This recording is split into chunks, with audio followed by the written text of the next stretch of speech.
Hello everyone, welcome to botany bunny. Kerala dairy development നടത്തുന്ന Kerala PSC എക്സാമായ dairy farm institute വേണ്ടിയിട്ടുള്ള ക്ലാസ്സുമായിട്ടാണ് ഇന്ന് ബോട്ടണി ബണ്ണി നിങ്ങൾക്ക് മുമ്പിൽ എത്തിയിരിക്കുന്നത്. ഇന്ന് നമ്മൾ ഡിസ്കസ് ചെയ്യുന്നത് എവല്യൂഷനെ കുറിച്ചാണ്. എവല്യൂഷണറി ബയോളജിയിൽ നമുക്ക് പഠിക്കാനുള്ളത് എങ്ങനെയാണ് ലൈഫ് ഫോംസ് ഉത്ഭവിച്ചത് എന്നതിനെക്കുറിച്ചാണ്, അതിൻ്റെ ഹിസ്റ്ററിനെ കുറിച്ചാണ് നമുക്ക് പഠിക്കാനായിട്ടുള്ളത്. എവല്യൂഷൻ ഓഫ് ലൈഫിൽ നമ്മൾ നോക്കുകയാണെങ്കിൽ പലതരത്തിലുള്ള ചേഞ്ചസ് നമ്മുടെ ഫ്ലോറയ്ക്ക് ആയിക്കോട്ടെ, നമ്മുടെ അനിമൽസ് ആയിക്കോട്ടെ എല്ലാത്തിനും സംഭവിച്ചിട്ടുണ്ട്. അത് നമ്മുടെ ഹ്യൂമൻ ബീയിങ്സ് ആയിട്ട് ഒരുമിച്ച് എക്സിസ്റ്റ് ചെയ്യുന്ന രീതിയിലാണ് കാണുന്നതും. അപ്പോൾ ഇവർ എങ്ങനെയൊക്കെ ഉണ്ടായി, അവരുടെ ആ ഒരു ഹിസ്റ്ററി എങ്ങനെയാണ് എന്നൊക്കെയാണ് എവല്യൂഷണറി ബയോളജിയിൽ പഠിക്കാനായിട്ടുള്ളത്. അപ്പോൾ ആദ്യമേ എങ്ങനെയാണ് ലൈഫ് ഉണ്ടായത്? ലൈഫ് ഉണ്ടാവാനായിട്ട് ചില യുണീക്ക് ഇവൻറ്റ്സ് ഉണ്ടായിട്ടുണ്ട് നമ്മുടെ യൂണിവേഴ്സിൽ എന്നാണ് പറയുന്നത്. യൂണിവേഴ്സ് എന്ന് പറയുമ്പോൾ പല അധികം ഗാലക്സീസ് കംപ്രൈസ് ചെയ്തിട്ട് ഒരുമിച്ച് ചേർന്നുണ്ടായ ആ ഒരു ക്ലസ്റ്ററാണ് യൂണിവേഴ്സ് എന്ന് പറയുന്നത്. ഗാലക്സീനകത്ത് സ്റ്റാർസും ക്ലൗഡ്സും ഡസ്റ്റും സ്മോക്കും ഒക്കെ തന്നെയും കാണാനായിട്ട് സാധിക്കുകയും ചെയ്യും. ബിഗ് ബാങ് തിയറിയാണ് ഒറിജിൻ ഓഫ് യൂണിവേഴ്സിനെ കുറിച്ച് നമുക്ക് എക്സ്പ്ലെയിൻ ചെയ്ത് തരുന്നത്. അപ്പോൾ ഈ ഒരു തിയറി പ്രകാരം വലിയൊരു എക്സ്പ്ലോഷൻ നടന്നിട്ടാണ് ഡിഫറെൻ്റ് ആയിട്ടുള്ള ഗാലക്സീസ് ഫോം ചെയ്തിരിക്കുന്നത്. ഇനി സോളാർ സിസ്റ്റത്തിൽ നോക്കുകയാണെങ്കിൽ ഇവിടെ എർത്ത് ഫോം ചെയ്തിരിക്കുന്നത് 4 ബില്യൺ ഇയേഴ്സ് എഗോ എന്നാണ് പറയുന്നത്. അപ്പോൾ പണ്ട് ആ ഒരു സമയത്ത് ഒരു തരത്തിലുള്ള അറ്റ്മോസ്ഫിയറും എർത്തിൽ ഉണ്ടായിരുന്നില്ല എന്നാണ് പറയുന്നത്. Water vapour, methane, carbon dioxide, ammonia ഇതൊക്കെ എർത്തിൻ്റെ സർഫസിൽ നിന്ന് റിലീസ് ചെയ്യുകയും അതുവഴിയായിട്ട് ഓരോ സ്ട്രക്ചേഴ്സ് ഫോം ചെയ്യുകയൊക്കെയാണ് ചെയ്തിരിക്കുന്നത് എന്നാണ് പറയപ്പെടുന്നത്. UV റേസ് സണ്ണിനകത്തു നിന്നും വന്ന് അത് സ്പ്ലിറ്റ് ചെയ്തിട്ടാണ് വെള്ളത്തെ ഹൈഡ്രജനും ഓക്സിജനും ആക്കി മാറ്റിയിരിക്കുന്നത്. ലൈഫ് 500 മില്യൺ ഇയേഴ്സ് എഗോ ആണ് ഫോം ചെയ്തിരിക്കുന്നത്. എർത്തിൻ്റെ ഫോർമേഷൻ കഴിഞ്ഞിട്ട് 500 മില്യൺ ഇയേഴ്സ് എഗോ കഴിഞ്ഞിട്ടാണ് ലൈഫ് എന്ന് പറഞ്ഞൊരു ഒറിജിൻ ഉണ്ടായിരിക്കുന്നത്. പല ഡിഫറെൻറ്റ് തിയറീസും നമുക്ക് ഒറിജിൻ ഓഫ് ലൈഫിനെ കുറിച്ച് പഠിക്കാനായിട്ടുണ്ട്. ചില സയൻറ്റിസ്റ്റുകൾ ബിലീവ് ചെയ്തത് ലൈഫ് വരുന്നത് മറ്റ് പ്ലാനറ്റുകളിൽ നിന്നാണ് എന്നാണ്. അപ്പോൾ അതുപോലെ ഗ്രീക്ക് തിങ്കേഴ്സ് ഉണ്ട്, അവർ പറയുന്നത് പ്രകാരം യൂണിറ്റ് ഓഫ് ലൈഫ് എന്ന് പറയുന്നത് സ്പോർസ് ട്രാൻസ്ഫർ ചെയ്തിട്ടാണ്, മറ്റ് പ്ലാനറ്റ്സ് എന്നുള്ള സ്പോർസ് ട്രാൻസ്ഫർ ചെയ്തിട്ടാണ് ഉണ്ടായേ എന്ന് വിശ്വസിക്കുന്നവരുണ്ട്. അപ്പോൾ മറ്റൊരു തിയറി പ്രകാരം ലൈഫ് വരുന്നത് ഡെഡ് ആയിട്ടുള്ളയും അതുപോലെ ഡീക്കേയിങ് ആയിട്ടുള്ള മാറ്റർ എന്നാണ്. സ്ട്രോ, മഡ് അതിനകത്തു നിന്നൊക്കെയാണ് വരുന്നത് എന്നാണ് പറയുന്നത്. അപ്പോൾ ഈ ഒരു തിയറീനെ, അതായത് ഡെഡ് ആയിട്ടുള്ള അല്ലെങ്കിൽ ഡീക്കേയിങ് മാറ്ററിനകത്തു നിന്നൊക്കെ വരുന്നു എന്ന് പറയുന്ന ആ ഒരു തിയറീനെ തിയറി ഓഫ് സ്പോണ്ടേനിയസ് ഒറിജിൻ എന്നാണ് വിളിച്ചത്. ലൂയിസ് പാസ്റ്റർ പിന്നീട് എക്സ്പെരിമെൻ്റലി പ്രൂവ് ചെയ്യാണ് ലൈഫ് അറൈസ് ചെയ്യുന്നത് പ്രീ എക്സിസ്റ്റ് ചെയ്യുന്ന ലൈഫിൽ നിന്ന് മാത്രമാണ് എന്നുള്ള രീതിയിൽ ലൂയിസ് പാസ്റ്റർ കണ്ടുപിടിക്കുകയാണ്. അങ്ങനെ spontaneous theory of origin of life ഈ ഒരു കണ്ടുപിടുത്തത്തിന് ശേഷം അതെന്തായി ഡിസ്മിസ് ചെയ്യുകയാണ് ചെയ്തത്. ഫസ്റ്റ് ഫോം ഓഫ് ലൈഫിനെ കുറിച്ച് ഒപ്പാരനും ഹാൽഡൈനും പറയുന്നത് പ്രീ എക്സിസ്റ്റിംഗ് ആയിട്ടുള്ള നോൺ ലിവിങ് ഓർഗാനിക് മോളിക്യൂൾസ് ആയ RNA, പ്രോട്ടീൻ എന്നൊക്കെയാണ് പുതിയൊരു ലൈഫ് ഉണ്ടായത് എന്നാണ് പറയുന്നത്. പിന്നീട് ഈ ലൈഫ് ഫോർമേഷനെ പ്രൊസീഡ് ചെയ്തത് കെമിക്കൽ എവല്യൂഷൻ ആണെന്നാണ് പറയുന്നത്. അപ്പോൾ നമ്മുടെ എർത്തിൻ്റെ കണ്ടീഷൻ നോക്കുകയാണെങ്കിൽ ഹൈ ടെമ്പറേച്ചർ ഉണ്ടായിരുന്നു, വോൾക്കാനിക് ഇറപ്ഷൻസ് നടന്നിട്ടുണ്ടായിരുന്നു, റിഡ്യൂസ്ഡ് ആയിട്ടുള്ള അറ്റ്മോസ്ഫിയർ ആയിരുന്നു, അവിടെ CH4, NH3 പോലുള്ള കോമ്പൗണ്ട്സ് ആയിരുന്നു ഉണ്ടായിരുന്നത്. അവിടെ നിന്ന് പല കെമിക്കൽ എവല്യൂഷനൊക്കെ നടന്നിട്ടാണ് ലൈഫ് ഉണ്ടായത് എന്നാണ് ഒപ്പാരൻ ഹാൽഡൈൻ പറയുന്നത്. ഇനി മില്ലർ വേറൊരു എക്സ്പെരിമെൻറ്റ് ചെയ്തിരുന്നു ഒറിജിൻ ഓഫ് ലൈഫിനെ കുറിച്ച്. SL മില്ലർ 1953 ആ ഒരു എക്സ്പെരിമെൻറ്റ് കണ്ടക്ട് ചെയ്യുന്നത്. അതിൽ പറയുന്നത് പ്രകാരം ഇവിടെ origin of life on earth physical എൻവയോൺമെൻറ്റിൽ നടക്കുന്നു എന്നാണ് പറയുന്നത്. എങ്ങനെയാണ് അത് നടക്കുന്നത്, ആ ഒരു കണ്ടീഷനിൽ എങ്ങനെയാണ് നടന്നത് എന്നാണ് ഈ ഒരു എക്സ്പെരിമെൻ്റ് വഴി അവർ പ്രൂവ് ചെയ്യുന്നത്. പണ്ട് നമ്മുടെ എർത്തിലുണ്ടായിരുന്ന അതേ ഒരു സിമിലർ കണ്ടീഷൻ ഓഫ് ടെമ്പറേച്ചറും പ്രഷറൊക്കെ അവർ ലബോറട്ടറിയിൽ സെറ്റ് ചെയ്തു. അങ്ങനെ സെറ്റ് ചെയ്ത് ഇലക്ട്രിക് ഡിസ്ചാർജ് നമ്മൾ ആ ഒരു ഫ്ലാസ്കിനകത്തോട്ട് കടത്തിവിടുകയാണ് ചെയ്യുന്നത്. അപ്പോൾ അതിനകത്ത് CH4, H2, NH3, water vapour ഇതൊക്കെ കൊടുത്തിട്ടുണ്ട്. അതും കൊടുത്തിരിക്കുന്നത് 8000 ഡിഗ്രി സെൽഷ്യസിലാണ്. ഇങ്ങനെ ആ ഒരു സിമിലർ കൈൻഡ് ഓഫ് ടെമ്പറേച്ചറും പ്രഷർ കണ്ടീഷൻസ് ഒക്കെ കൊടുത്ത് ലാബിനകത്ത് ഇത് സെറ്റപ്പ് വഴിയായിട്ട് എങ്ങനെയാണ് അവിടെ ലൈഫിൻ്റെ ഫോർമേഷൻ നടക്കുന്നതെന്ന് അയാൾ ഒബ്സർവ് ചെയ്തു. അപ്പോൾ അയാൾ കുറച്ച് കഴിഞ്ഞപ്പോൾ കണ്ടു ആ ഒരു ഫ്ലാസ്കിനകത്ത് അമിനോ ആസിഡുകളുടെ ഫോർമേഷൻ നടക്കുന്നതായിട്ട് കണ്ടു. അത് 15 ദിവസങ്ങൾ കഴിഞ്ഞിട്ടാണ് കേട്ടോ, ഇലക്ട്രിക് ഡിസ്ചാർജ് കഴിഞ്ഞ് 15 ദിവസങ്ങൾ കഴിഞ്ഞിട്ടാണ് അമിനോ ആസിഡിൻ്റെ ഫോർമേഷൻ നടക്കുന്നത്. അതുപോലെ സിമിലർ ആയിട്ടുള്ള എക്സ്പെരിമെൻറ്റ്സ് മറ്റ് സയൻറ്റിസ്റ്റുകളും ചെയ്തു. അങ്ങനെയാണ് ഷുഗർ ഫോർമേഷൻ്റെയും നൈട്രജൻ ബേസുകൾ എങ്ങനെ ഉണ്ടായി, പിഗ്മെൻറ്റ്സ്, ഫാറ്റ് ഇതിൻ്റെയൊക്കെ ഫോർമേഷൻ അവർ കണ്ടുപിടിച്ചു. ഇനി ഇതല്ലാതെ മീറ്റിയോറൈറ്റ് അതിൻ്റെ കണ്ടൻറ്റും അവർ അനലൈസ് ചെയ്തിട്ട് അതിനകത്തും സിമിലർ ആയിട്ടുള്ള കോമ്പൗണ്ട്സ് ഉണ്ടായിരുന്നു, സിമിലർ ആയിട്ടുള്ള പ്രോസസ്സ് മറ്റ് പല സ്പേസസിൽ നടന്നിട്ടുണ്ട് എന്നതിന് പ്രൂവ് ചെയ്യാനായിട്ട് അവരത് യൂസ് ചെയ്തു. ഈ ഒരു എക്സ്പെരിമെൻ്റൽ എവിഡൻസ് ഒക്കെ വെച്ചിട്ടാണ് കെമിക്കൽ എവല്യൂഷൻ ഓഫ് ലൈഫ് പറയുന്നത്. മില്ലറിൻ്റെ എക്സ്പെരിമെൻ്റ് പ്രകാരം ഇയാൾ പറയുന്നത് നോൺ സെല്ലുലർ ആയിട്ടുള്ള ലൈഫ് ഫോംസ് 3 ബില്യൺ ഇയേഴ്സ് മുന്നെയാണ് ഒറിജിനേറ്റ് ചെയ്തത് എന്നാണ്. അപ്പോൾ ഇവിടെ RNA, പ്രോട്ടീൻ, പോളിസാക്കറൈഡ് പോലുള്ള ജയൻറ്റ് മോളിക്യൂൾസ് ഉണ്ടായിട്ടുണ്ടാവാം എന്നാണ് പറയുന്നത്. അപ്പോൾ സെല്ലുലാർ ആയിട്ടുള്ള ലൈഫ് ഫോം പൊതുവെ ഉണ്ടായിരിക്കുന്നത് സിംഗിൾ സെല്ലിൽ നിന്നും ഒക്കെയാണ്, ഒറിജിനേറ്റ് ചെയ്യുന്നത് വാട്ടർ മീഡിയത്തിലുമാണ്. തിയറി പറയുന്നത് പ്രകാരം ഫസ്റ്റ് ഫോം ഓഫ് ലൈഫ് നടക്കുന്നത് എവല്യൂഷണറി ഫോഴ്സസ് വഴിയായിട്ടാണ്. എവല്യൂഷണറി ഫോഴ്സസ് എന്ന് പറയുമ്പോൾ നോൺ ലിവിങ് ആയിട്ടുള്ള മോളിക്യൂൾസിൽ നിന്നാണ് ഫസ്റ്റ് ലൈഫ് വരുന്നത്. അത് ഒരുപാട് കാലത്തെ എവല്യൂഷണറി ഫോഴ്സസുകളും പ്രോസസ്സും ഒക്കെ നടന്നിട്ടാണ് എന്നാണ് പറയുന്നത്. ഈ ഒരു തിയറിനെയാണ് ബയോജെനസിസ് എന്ന് പറഞ്ഞ് വിളിക്കുന്നത്. എവല്യൂഷൻ്റെ എവിഡൻസസിനെ കുറിച്ചാണ് നമ്മളിനി ഡിസ്കസ് ചെയ്യുന്നത്. ആദ്യമേ തന്നെ പാലിയൻറ്റോളജിക്കൽ ആയിട്ടുള്ള എവിഡൻസ് ആണ്, അതായത് റോക്കിൻ്റെ ഏജ് പ്രകാരം നമ്മൾ അതിൻ്റെ ആ ഒരു എന്താണ് എന്നുള്ളത്, ഏജ് എങ്ങനെയാണ് എന്നൊക്കെ ഡിറ്റർമൈൻ ചെയ്യുന്നതാണ്. ഡിഫറെൻ്റ് ഏജ്ഡ് ആയിട്ടുള്ള റോക്ക് സെഗ്മെൻറ്റ്സ് ആണ് കാണാനായിട്ട് സാധിച്ചത്. അതിൽ തന്നെ ഫോസിൽസ് ഉള്ളതായിട്ടും കാണാനായിട്ട് സാധിച്ചു. പല ഡിഫറെൻറ്റ് ലൈഫ് ഫോംസിൻ്റെ ഫോസിൽസും ഉള്ളതായിട്ട് കാണാനായിട്ട് സാധിച്ചു. അപ്പോൾ ഇവിടെ നമ്മൾ നോക്കുകയാണെങ്കിൽ പ്രോബബ്ലി അവർ ആ ഒരു ടൈം പീരീഡിലായിരിക്കും മരിച്ചു പോയിരിക്കുന്നത് എന്നുള്ളത് കണ്ടുപിടിക്കാനായിട്ട് സാധിച്ചു. ഫോസിൽസ് ഹാർഡ് പാർട്ടിൽ, റോക്സിൻ്റെ ഹാർഡ് പാർട്സിൽ അങ്ങനെ റിമെയിൻ ചെയ്യുന്നതായിട്ട് കാണാനായിട്ട് സാധിച്ചു. സ്റ്റഡി പ്രകാരം ആ ഒരു ലൈഫ് ഫോം ജീവിച്ചിരിക്കുന്നത് ആ ഒരു പെർട്ടിക്കുലർ ആയിട്ടുള്ള ജിയോളജിക്കൽ പീരീഡിലാണ് എന്ന് അസ്യൂം ചെയ്യുകയും ചെയ്തു. രണ്ടാമത്തത് ഹോമോലോഗസ് ആയിട്ടുള്ള ഓർഗൻസ് ആണ്. ഹോമോലോഗസ് എന്ന് പറയുമ്പോൾ ഈ ഒരു ഓർഗൻ എന്ന് പറയുമ്പോൾ അവരുടെ ഫങ്ഷൻ ഡിഫറെൻ്റ് ആണ്, പക്ഷെ അവരുടെ ഒറിജിൻ സെയിം ആണ്. അപ്പോൾ അതുകൊണ്ടാണ് ഹോമോലോഗസ്, സെയിം ഒറിജിൻ ആണ്, പക്ഷെ അവർ ഉപയോഗിക്കുന്നത് പല പല കാര്യങ്ങൾക്കായിരിക്കും. എക്സാമ്പിൾ പറയുകയാണെങ്കിൽ ഹ്യൂമണിന്, ചീറ്റയ്ക്ക്, ബാറ്റിന്, വെയിൽസിന് ഇവരുടെയൊക്കെ കൈയിൻ്റെ ആ ഒരു പോർഷൻ നോക്കുകയാണെങ്കിൽ 4 ലിംസ് ഉണ്ട് അല്ലേ എല്ലാവർക്കും. ആ ഫ്രണ്ടിലുള്ള ലെഗ്സ്, ടൈഗർ ആണെങ്കിൽ അത് നടക്കാനാണ് കൂടുതലായിട്ട് ഉപയോഗിക്കുന്നത്. നമ്മൾ കുറച്ചുകൂടെ മൂവ്മെൻറ്റ്സിന് വേണ്ടിയിട്ടും നമ്മുടെ കൈകൾ കൊണ്ടുള്ള ആക്ടിവിറ്റീസിനാണ് നമ്മൾ മെയിനായിട്ട് കൈ യൂസ് ചെയ്യുന്നത്. അതുപോലെ നമ്മുടെ ബാറ്റിനായിക്കോട്ടെ വെയിൽസിനായിക്കോട്ടെ എല്ലാത്തിനും ഉണ്ടല്ലേ. വെയിൽസിന് ഫിൻസ് ഉണ്ട്, അത് സ്വിം ചെയ്യാൻ യൂസ് ചെയ്യുന്നു. ബാറ്റിൻ്റെ 4 ലിംബ് അവർ പറക്കാനായിട്ട് യൂസ് ചെയ്യുന്നു. അങ്ങനെ ഓരോന്നിനുമാണ് യൂസ് ചെയ്യുന്നത്, പക്ഷേ സെയിം ഒറിജിന് തന്നെയാണ്. അതുകൊണ്ടാണ് ഹോമോലോഗസ് ആയിട്ടുള്ള ഓർഗൻസ് എന്ന് പറഞ്ഞ് വിളിക്കുന്നത്. അപ്പോൾ ഇവിടെ ഈ ഒരു രീതിയിലാണ് സിമിലർ സ്ട്രക്ചർ ഡെവലപ്പ് ചെയ്തിരിക്കുന്നത്, ഡിഫറെൻറ്റ് ഡയറക്ഷനിലാണ്. അതുകൊണ്ട് അതിനനുസരിച്ചുള്ള അഡാപ്റ്റേഷൻസ് അതിനും വന്നിട്ടുണ്ട്. അത് ആ ഒരു ടൈപ്പ് ഓഫ് എവല്യൂഷനെ ഡൈവേർജൻ്റ് എവല്യൂഷൻ എന്ന് പറയും. സിമിലർ സ്ട്രക്ചറാണ്, പക്ഷേ ഡിഫറെൻറ്റ് ഡയറക്ഷനിൽ ഡെവലപ്പ് ചെയ്തു, അതിൻ്റെ രീതിക്ക് വേണ്ട അഡാപ്റ്റേഷൻസും ചെയ്തു. അതുകൊണ്ട് അതിനെ ഡൈവേർജൻ്റ് എവല്യൂഷൻ എന്ന് പറഞ്ഞാണ് വിളിക്കുന്നത്. മൂന്നാമത്തത് അനലോഗസ് ആയിട്ടുള്ള സ്ട്രക്ചേഴ്സ് ആണ്. ഇവർ അനാട്ടമിക്കലി സിമിലർ അല്ല, പക്ഷേ സെയിം ഫങ്ഷൻസ് ആണ് ഇവർ പെർഫോം ചെയ്യുന്നത്. അപ്പോൾ നമ്മൾ നോക്കുകയാണെങ്കിൽ നമ്മുടെ മാമൽസിൻ്റെ ഐസ്, ഒക്ടോപ്പസിൻ്റെ ഐസ്, ഫ്ലിപ്പേഴ്സ്, പെൻഗ്വിൻസിൻ്റെയും ഡോൾഫിൻ്റെയൊക്കെ ഫ്ലിപ്പേഴ്സ്, ഇതിനൊക്കെ ഒരേ തരത്തിലുള്ള ഫങ്ഷനാണ്, പക്ഷേ സ്ട്രക്ചർ നോക്കി കഴിഞ്ഞാൽ ഡിഫറെൻ്റ് ആണ്. കാരണം എന്താണ്, ഇവർക്ക് സിമിലർ ആയിട്ടുള്ള ഹാബിറ്റാറ്റാണ്, അതിനനുസരിച്ച് അവർ അഡാപ്റ്റ് ചെയ്തതാണ് ആ ഒരു ഫങ്ഷൻ.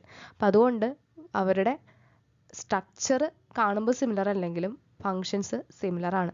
അപ്പം അതിനെയാണ് കൺവേർജൻ്റ് എവല്യൂഷൻ എന്താ വിളിക്കുന്നത്, കൺവേർജൻ്റ് ആയിട്ടുള്ള എവല്യൂഷൻ എന്ന് പറഞ്ഞ് വിളിക്കുന്നത്. അപ്പം അതും ഒന്ന് നോട്ട് ചെയ്യുക, ഇമ്പോർട്ടൻറ്റ് ടേംസ് ആണ് കേട്ടോ. ഇനി അടുത്തത് ബയോകെമിക്കൽ ആയിട്ടുള്ള എവിഡൻസസ് ആണ്. പ്രോട്ടീനിൽ, ജീൻസിൽ ഇതിലൊക്കെയുള്ള സിമിലാരിറ്റീസ് ആണ് ഇവിടെ നോക്കുന്നത്. അതും ഫങ്ഷൻസ് വരുന്നത് സിമിലർ ആയിട്ടുള്ള ഫങ്ഷൻസ് വരുന്നത് കൊണ്ട്, അതുപോലെ ഡൈവേഴ്സ് ആയിട്ടുള്ള ഓർഗാനിസംസ് ആണ്, ഇവരുടെ ആൻസിസ്റ്റർ എങ്ങനെയാണ്, ഇതൊക്കെ അനുസരിച്ചിട്ടാണ് സിമിലാരിറ്റി വരുന്നത്. പ്രോട്ടീൻസിലും ജീൻസിലൊക്കെ സിമിലാരിറ്റി വരുന്നത്. അപ്പോൾ ബയോകെമിക്കൽ സിമിലാരിറ്റീസും നമുക്ക് ഇതിനകത്ത് തെളിവായിട്ട് എടുക്കാവുന്നതാണ്, ഒരു എവിഡൻസ് ആയിട്ട് കൺസിഡർ ചെയ്യാവുന്നതാണ്. ഹോമോലോഗസ് സ്ട്രക്ചർ എന്ന് പറയുമ്പോൾ ഒന്ന് മനസ്സിലാക്കുക, സിമിലർ അനാട്ടമി ഉള്ളവരായിരിക്കും. അനലോഗസ് എന്ന് പറയുമ്പോൾ ഡിസിമിലർ ആയിട്ടുള്ള അനാട്ടമിക്കൽ സ്ട്രക്ചേഴ്സ് ആയിരിക്കും. ഇനി ഹോമോലോഗസിൽ ഡിസിമിലർ ആയിട്ടുള്ള ഫങ്ഷൻസ് ആണ് അവർ പെർഫോം ചെയ്യുക, പക്ഷെ അനലോഗസ് അങ്ങനെയല്ല, സിമിലർ ആയിട്ടുള്ള ഫങ്ഷൻസ് ആണ് പെർഫോം ചെയ്യുന്നത്. ഇനി ഹോമോലോഗസ് എന്ന് പറയുന്നത് റിലേറ്റഡ് ആയിട്ടുള്ള അനിമൽസിലാണ് വന്നിരിക്കുക. ഇനി അനലോഗസ് ആണെങ്കിൽ അൺറിലേറ്റഡ് ആയിട്ടുള്ള അനിമൽസിലാണ് വന്നിട്ടുണ്ടാവുക. ഇനി ഹോമോലോഗസ് സ്ട്രക്ചറിന് ഒരു കോമൺ ആൻസിസ്റ്റർ ഉണ്ടാവാം. ഇനി അനലോഗസിന് ഒരു പ്രത്യേകമായിട്ട് ആൻസിസ്റ്റർ ഉണ്ടായിരിക്കണം എന്നൊന്നുമില്ല, അവർ ആ ഒരു അഡാപ്റ്റേഷൻ ആ ഒരു സാഹചര്യത്തിനനുസരിച്ച് അഡാപ്റ്റ് ചെയ്തതായിരിക്കണം. ഓക്കെ. ഇനി ഹോമോലോഗസ് എന്ന് പറയുമ്പോൾ സിമിലർ ആയിട്ടുള്ള ഡെവലപ്മെൻറ്റൽ പാറ്റേൺ ആണ് എല്ലാത്തിനും ഉണ്ടായിരിക്കുക. എങ്ങനെയൊക്കെയാണ് ഡെവലപ്മെൻറ്റിൻ്റെ സ്റ്റേജ്, അത് സിമിലർ ആയിരിക്കും. പക്ഷേ ഈ അനലോഗസിനകത്ത് അത് സിമിലർ ആയിരിക്കില്ല എന്നുള്ളതാണ്. ഇനി ഹോമോലോഗസിൽ സിമിലർ സ്ട്രക്ചറും ഒറിജിനും ആണെന്ന് പറഞ്ഞു. ഇവിടെ സ്ട്രക്ചറും ഒറിജിനും ഡിഫറെൻ്റ് ആണ്. ഓക്കെ. ഡൈവേർജൻ്റ് എവല്യൂഷൻ്റെയും അതുപോലെ കൺവേർജൻ്റ് എവല്യൂഷൻ ഡിഫറൻസസ് നമുക്ക് നോക്കാം. അപ്പോൾ ഡൈവേർജൻ്റ് എവല്യൂഷൻ എന്ന് പറയുമ്പോൾ ഡിഫറെൻ്റ് ആയിട്ടുള്ള ഫങ്ഷണൽ സ്ട്രക്ചേഴ്സ് ആണ് ഇവിടെ ഡെവലപ്പ് ചെയ്യുന്നത്. അതിനൊരു കോമൺ ആൻസിസ്റ്ററും ഉണ്ടായിരിക്കും. അപ്പോൾ അതിനെയാണ് ഡൈവേർജൻ്റ് എവല്യൂഷൻ എന്ന് പറഞ്ഞ് വിളിക്കുന്നത്. ഇനി ഹോമോലോഗസ് ഓർഗൻസ് ആണ് ഇവിടെ കാണാനായിട്ട് സാധിക്കുന്നത് ഡൈവേർജൻ്റ് എവല്യൂഷനിൽ. അതേസമയം കൺവേർജൻ്റ് നോക്കുകയാണെങ്കിൽ ഇവർക്ക് സിമിലർ അഡാപ്റ്റീവ് ഫങ്ഷണൽ സ്ട്രക്ചേഴ്സ് ആണ്.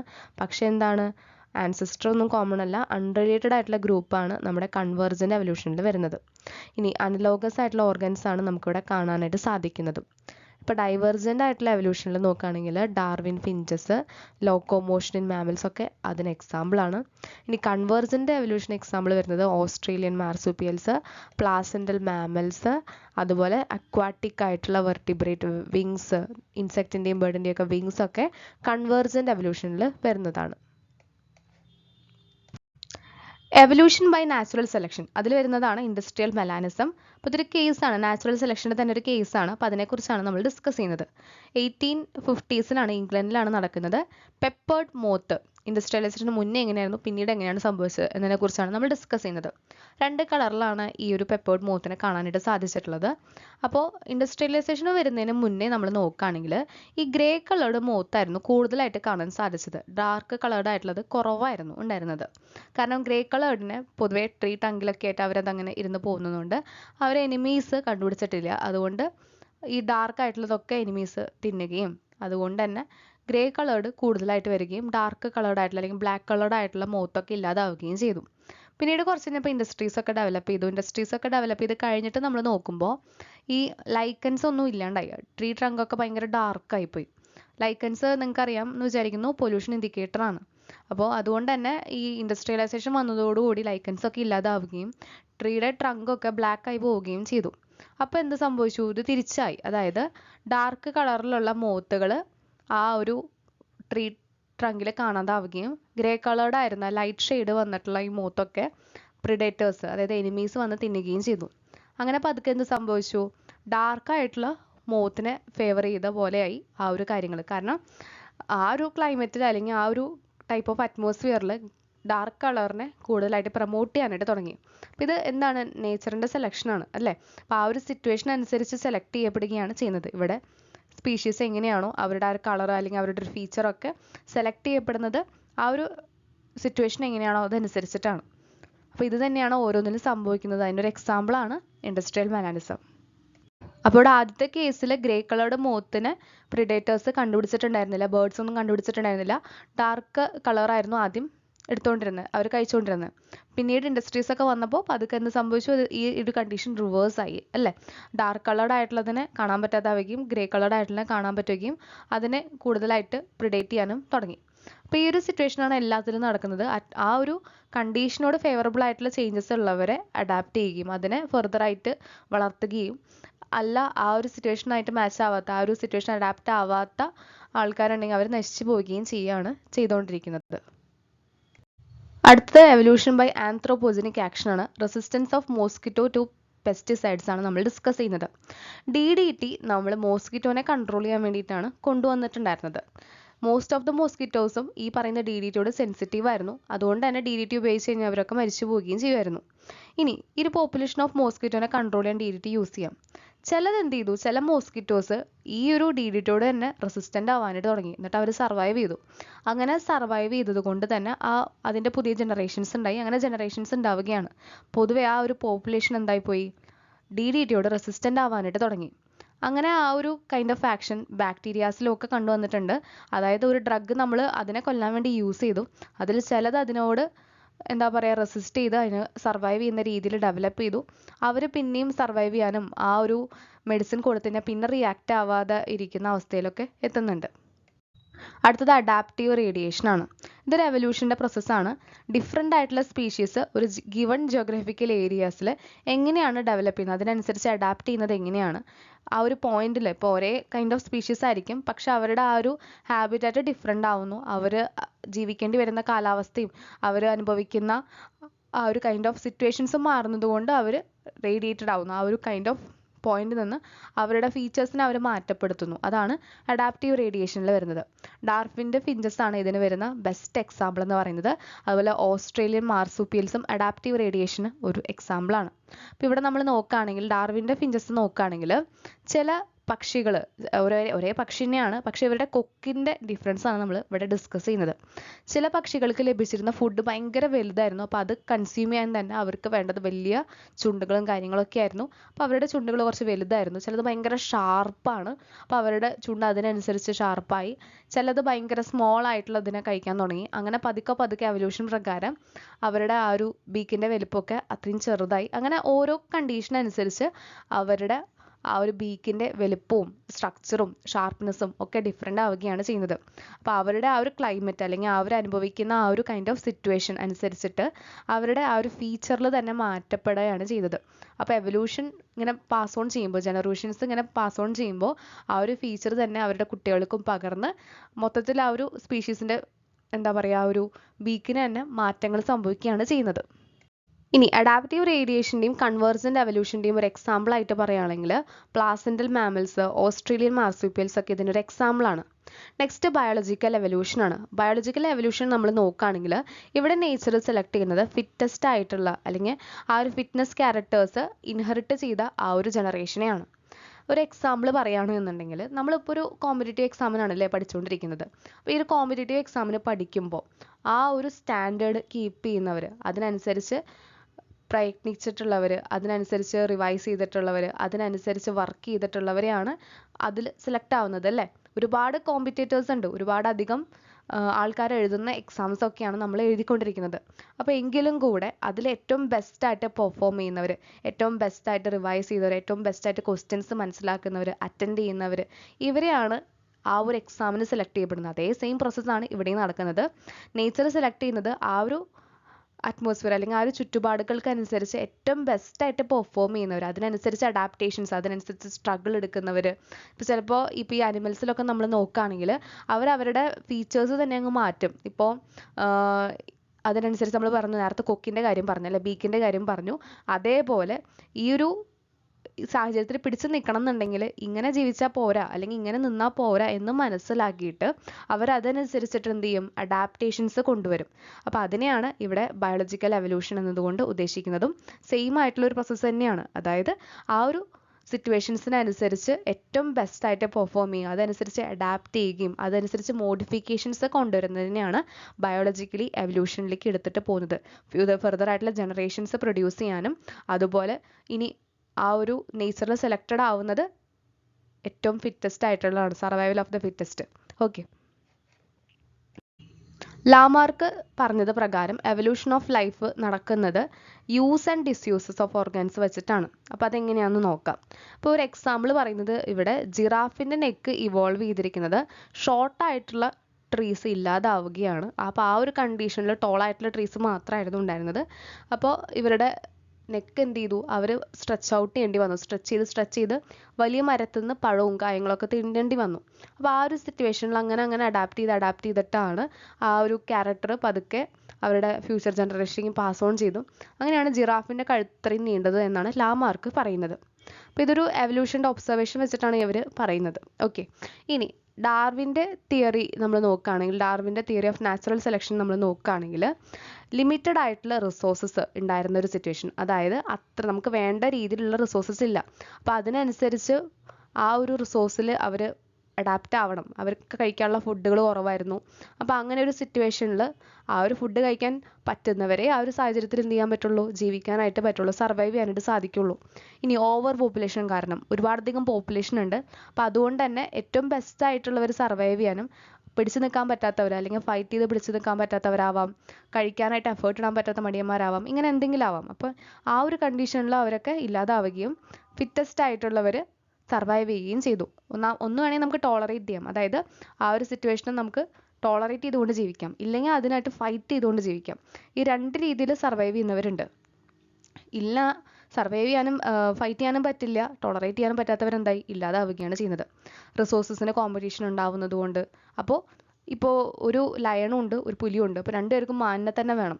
അപ്പോൾ അതിന് വേണ്ടിയിട്ടുള്ള കോമ്പറ്റീഷൻ. അപ്പോൾ അതിനകത്ത് ഫിറ്റസ്റ്റ് ആയിട്ടുള്ള ആരാണ് സർവൈവ് ചെയ്യുക. അതേ ഒരു സിറ്റുവേഷനാണ് ഇവിടെ ഉണ്ടാവുന്നത്.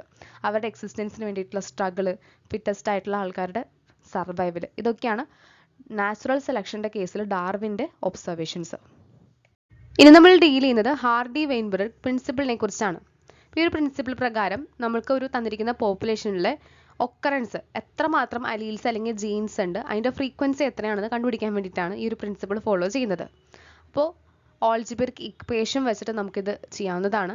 ഇവിടെ പറയുന്നത് പ്രകാരം ഈ ഒരു ഫ്രീക്വൻസി ഫിക്സഡ് ആയിരിക്കും. അതുമാത്രമല്ല എത്ര ജനറേഷൻ കഴിഞ്ഞാലും സെയിം ആയിരിക്കും. ഇപ്പോൾ പ്രിൻസിപ്പിൾ നോക്കാം. Principle states that allele frequency in a populations are stable, അതുപോലെ കോൺസ്റ്റന്റ് ആണ് ഫ്രം ജനറേഷൻ ടു ജനറേഷൻ. ഇവിടെ ജീൻ പൂൾ, അതായത് ടോട്ടൽ ജീൻ പൂൾ എന്ന് പറയുന്നത് കോൺസ്റ്റന്റ് ആയിരിക്കും. അപ്പോൾ sum total of all allelic frequency എന്ന് പറയുന്നത് 1 ആണ്. എത്രയാണ്? 1 ആണ്. അതൊന്ന് നോട്ട് ചെയ്ത് വയ്ക്കുക, ചോദിക്കാറുണ്ട്. ബൈനോമിയൽ എക്സ്പാൻഷൻ നമ്മൾ നോക്കുകയാണെങ്കിൽ പി പ്ലസ് ക്യൂവിൻ്റെ ഹോൾ സ്ക്വയർ എന്ന് പറയുന്നത് P square plus 2pq plus Q square equal to 1 ആണ്. ഇവിടെ പിയും ക്യൂവും റെപ്രസെൻറ്റ് ചെയ്യുന്നത് ഫ്രീക്വൻസീസ് ആണ്. ക്യാപിറ്റൽ എയുടെ ഫ്രീക്വൻസിയാണ് സ്മോൾ ലെറ്റർ പി വെച്ച് റെപ്രസെൻറ്റ് ചെയ്യുന്നത്. സ്മോൾ ലെറ്റർ എയുടെ ഫ്രീക്വൻസിയാണ് സ്മോൾ ലെറ്റർ ക്യൂ വെച്ചിട്ട് റെപ്രസെൻറ്റ് ചെയ്യുന്നത്. അപ്പോൾ ഒരു ഇൻഡിവിജ്വൽസ് നമ്മൾ നോക്കുകയാണെങ്കിൽ എ എന്ന് വരാണെന്നുണ്ടെങ്കിൽ അവരുടെ ആ ഒരു ഫ്രീക്വൻസി എന്ന് പറയുന്നത് പി സ്ക്വയർ ആണ്. അതായത് ക്യാപിറ്റൽ എ അലീലിൽ ഉണ്ടാവാനുള്ള ഫ്രീക്വൻസിയുടെ പ്രോബബിലിറ്റീനെ നമുക്ക് എന്ത് പറയാം? പി എന്ന് പറഞ്ഞാൽ 2 എ ഉള്ളതുകൊണ്ട്, 2 ക്യാപിറ്റൽ എ ഉള്ളതുകൊണ്ട് പി സ്ക്വയർ എന്ന് പറയും. അതേപോലെ 2 സ്മോൾ എ വരുമ്പോൾ ക്യൂ സ്ക്വയർ എന്ന് പറയാം. ആ ഒരു രീതിയിലാണ് വരുന്നത്. ഇനി 2pq എന്ന് പറയുമ്പോൾ നമുക്ക് എ അതായത് ക്യാപിറ്റൽ എ സ്മോൾ എ എന്നുള്ള റെപ്രസെൻറ്റേഷനാണ് 2pqയിൽ വരുന്നത്. ഇങ്ങനെ നമുക്ക് മെഷർ ചെയ്യാവുന്നതാണ്. എന്തൊക്കെ ഫാക്ടേഴ്സാണ് ഹാർഡി വെയിൻബെർഗ് ഈക്വിലിബ്രിയത്തെ എഫക്റ്റ് ചെയ്യുന്നത് എന്നുള്ളതാണ്. ആദ്യത്തേത് ജീൻ മൈഗ്രേഷൻ അഥവാ ജീൻ ഫ്ലോ ആണ്. രണ്ടാമത് ജനറ്റിക് ഡ്രിഫ്റ്റ്, അതായത് പെട്ടെന്ന് ഉണ്ടാവുന്ന ജനറ്റിക്കൽ ചേഞ്ചസ്. മ്യൂട്ടേഷൻ എന്ന് പറയുമ്പോൾ നമ്മൾ ഉദ്ദേശിക്കാത്ത തരത്തിലുള്ള നെഗറ്റീവ് എഫക്ട്സ് ആണ് മ്യൂട്ടേഷൻ എന്ന് പറയുന്നത്. അതും സഡൻ ആയിട്ടുള്ള ചേഞ്ചസ് തന്നെയാണ്. ഇനി ജനറ്റിക് റീകോമ്പിനേഷൻസ്, ക്രോസിംഗ് ഓവറൊക്കെ നടക്കുന്നത് കൊണ്ട് നാച്ചുറൽ സെലക്ഷൻ, അതായത് ചില സമയത്ത് ചില എൻവയോൺമെൻറ്റൽ കണ്ടീഷൻസ് ഓരോ ഇതിനോട്ട് ഫേവർ ചെയ്യുന്നുണ്ടായിരിക്കും, അത് നാച്ചുറൽ സെലക്ഷൻ ആണ്. അപ്പോൾ അതൊരു കാര്യം. ഇങ്ങനത്തെ ചില ഫാക്ടേഴ്സാണ്. ഇത് നമുക്ക് ഓർഡർ 1 ഔട്ടിലൊക്കെ ചോദിക്കാൻ ചാൻസ് ഉള്ളതാണ്. ജസ്റ്റ് ഈ ഫാക്ടേഴ്സ് എന്തൊക്കെയാണെന്ന് ഓർത്ത് വയ്ക്കാനായിട്ട് ശ്രദ്ധിക്കുക. സ്റ്റേജസ് ഓഫ് ഹ്യൂമൻ എവല്യൂഷൻ ആണ് നമ്മൾ ഇനി അടുത്തത് ഡിസ്കസ് ചെയ്യാനായിട്ട് പോകുന്നത്. ആദ്യമേ തന്നെ ഡ്രയോപിത്തക്കസ് ആണ്. Ancestors of both men and ഏപ്സ് എന്നറിയപ്പെടുന്നത് ഈ പറയുന്ന ഡ്രയോപിത്തക്കസിനെയാണ്. അവർ താമസിച്ചിരുന്നത് ചൈന, ആഫ്രിക്ക, യൂറോപ്പ്, ഇന്ത്യ പോലത്തെ കൺട്രീസിലാണ്. ഡ്രയോപിത്തക്കസ് എന്ന് പറയുന്ന ജീനസിൻ്റെ ആ ഒരു വേർഡ് റെഫർ ചെയ്യുന്നത് ഓക്ക് വുഡ് ഏപ്സ് എന്നാണ്. എന്താണ്? ഓക്ക് വുഡ് ഏപ്സ് എന്നാണ്. ഇവർ അലൈവ് ആയിരുന്നതും ട്രോപ്പിക്കൽ ലോ ലാൻഡ്സിലൊക്കെയാണ്, ഡെൻസ്ലി ഫോറസ്റ്റഡ് ഏരിയാസിലൊക്കെയാണ് ഇവർ താമസിച്ചിട്ടുണ്ടായിരുന്നത്. അപ്പോൾ ഇവർ പ്രിഡോമിനൻ്റ്ലി നമ്മൾ നോക്കുകയാണെങ്കിൽ ഹെർബിവോർസ് ആണ്, അതായത് പുല്ലും കാര്യങ്ങളൊക്കെ തിന്ന് ജീവിക്കുന്നവരാണ് ഈ ഒരു ഡ്രയോപിത്തക്കസിനകത്ത് വരുന്നത്. അടുത്തത് രാമപിത്തക്കസ് ആണ്. ഇവർ ഡിസ്കവർ ചെയ്യുന്നത് ആദ്യം തന്നെ ഷിവാലിക് റേഞ്ച് ഓഫ് പഞ്ചാബിലാണ്. പിന്നീട് ആഫ്രിക്ക, സൗദി അറേബ്യ റീജിയൻസിലും ഈ ഒരു കൈൻഡ് ഓഫ് എവല്യൂഷനിൽ രാമപിത്തക്കസ് എന്ന് പറയുന്ന വംശത്തെ കണ്ടുപിട്ടിട്ടുണ്ട്. ഇനി അവർ ജീവിച്ചിരുന്നത് ഓപ്പൺ ആയിട്ടുള്ള ഗ്രാസ് ലാൻഡുകളിലാണ്.